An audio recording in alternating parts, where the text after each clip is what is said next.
Hi friends, I am Subrat. I am welcome to my new channel unique food. तो आप जानते गोटे नुआ चैनल खोली सब अधिक दरकार किसी न कहीं चलते डायरेक्ट रेसिपी पाक सब तो रेसिपी देखुं चैनल को सब्सक्राइब लाइक केत कर हौ जब करना स्लो स्लो कर दिंतु टे आग को बहुत यूनिक यूनिक जिन आप आसो। चलते आज रेसिपी एत कथा न कही चलते आज रेसिपी देखा बहुत आज टेस्टी होती आपको भी टेस्टी लगे बोली मोर आशा। तो आज रेसिपी जोटा आम कहवाक जाऊँगी बिरी बरा। तो आप जानते कि ओडिशार बहुत प्रसिद्ध बिरी बरा कि किसी भी जिनस मिसा जाए ना खाली बिरी बरा तो बहुत टेस्टी लगता है। चलतु तार रेसिपी देखा। तो आपण मैंने देखिपे जहाँकि आम गोटा बिरी नहीं तो यही कप्रे मु गोटे कप बिरी नहीं जहाँकि मु राति भिजई देती तो सका तो पानी सब बाहर कर सफा कर आस्ते रखीदे। तो किछि लंका नहीं तो हरी मिर्ची जो कहती तो किसी जीरा नहीं गोटे स्पून तो किसी कटा पियाज नहीं आउ भूसंग पत्र किसी नहीं आप देखिपुंट। तो चलतु आम ग्राइंडिंग पीसीपा। तो देखिपुंट आम पाखे ग्राइंडिंग भी अच्छी। चलतु बाबा तो देखु किसी बिरी पकेबा सब बिरी पकेबानी कहीं सब बिरी पकईदे से पेस्ट भल मजा करें।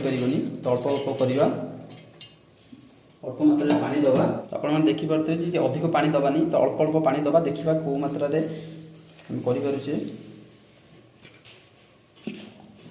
आपण मैंने देखिपे कि आमर जो बिरी भल मात्रा पिसी देखिपे अधिक पानी देनी। तो यही रकम पानी अल्प देवे जी मात्रा दरकार से देवे। तो यही रकम सब बिरी की आम पेशी दबा आ गोटे अलग पात्र काटिदबा। काटी पियाज आउ लंका आ जीरा जो रखी पकईदे सब आ भूसंग पत्र जो रखी भी पकईदे।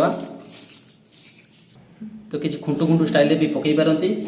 तो खुंटु खुंटु स्टाइल पकई सारापर खुटु खुं करदे कि मिसईदेवे तो भल मजा मिसईदेवे जहाँकि आम आप चाहिए जब नॉर्मली सुजी यूज करेंगे जहाँ भेदेक रखा पड़ो। तो जब चाहिए यूज करेंगे जब न चाहिए तो यूज न कले भी चलो। हल्का बेसन भी अल्प पकईदे जहाँकि बेसन पकईवा द्वारा बांधा सहज हो हाथ को भी एत लगे। तो गोटे चामच बेसन पकईदे अधिक पकईबानी कि समय गोल के रखीदे गोल के रखी बिरी सी बहुत फुली जे बराटा बहुत स्मूथ लगे हाथ को। तो चलतु भल मत मिक्स करी घोड़े की रखीदे हाथ चामच लुण पकईदे कि स्वाद आप तो देखिए। तो आमर जो बिरीटा पेसिक भल मत गोड़े की रखीदेचु तो किसी समय होपर आम गैस ऑन करवा। तो कढ़ई गरम हम कि समय लगे। तो कढ़ई गरम टे होगला आम सनफ्लावर ऑयल देदेवा टी समय लगे तेल गरम हवा को। तो आपण मैंने तो जानी आम जो बिरीटा नहीं सी बहुत अधिक पानी दे नथिले। तो आप देखिपे अधिक पानी दियानी जहाँ को पकड़ा को सुविधा हम। चलो तो आस्ते गोटे गोटे कर पकईवा। दुई हाथ यूज करेंगे ना आपड़ जब पॉलिथिन यूज करेंगे सब भल दुई हाथ रू गोटे हाथ में पानी टिके लगेदेली। तो से बरा कर प्रोसेस आरंभ करवा जैकि बरार जब आप फुटा दरकार फुटा करें रकम एमती गोटा गोटा कर बराटा पकईदे मझे गोटाटा होल थी नॉर्मली भी होल बिना होल वाला भी आप करें।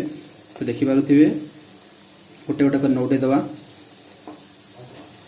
तो हल्का डीप फ्राए हेले आपको बाहर करदे अधिक छोट छोट कर कहीं भितर सीझीज बहुत शीघ्र थे जी कि आम बराटा जो ब्राउन कलर आसला। तो भुड़ भुड़का जोटा बाहर था कमी आसला एम उठेदेवा। छोट छोट आम कर चाहिए बड़ बड़ करेंगे कितु बट मुझे प्रेफर करी कि आपको छोट छोट बनातु कहीं छोट छोट बनवा द्वारा आपंकर बराटा परफेक्ट होता है। देखिपे आम बराटा को करेंगे। तो गोटे पात्र को काढ़ीदे एमती सब बरा आम बरा कस्तूरीटा केमी कलु जहाँकि बिरी या। तो आप देखिपे बहुत यूनिक होती। तो आम छोट छोट होती बड़ बड़ करेंगे भितर भी सीझ भल।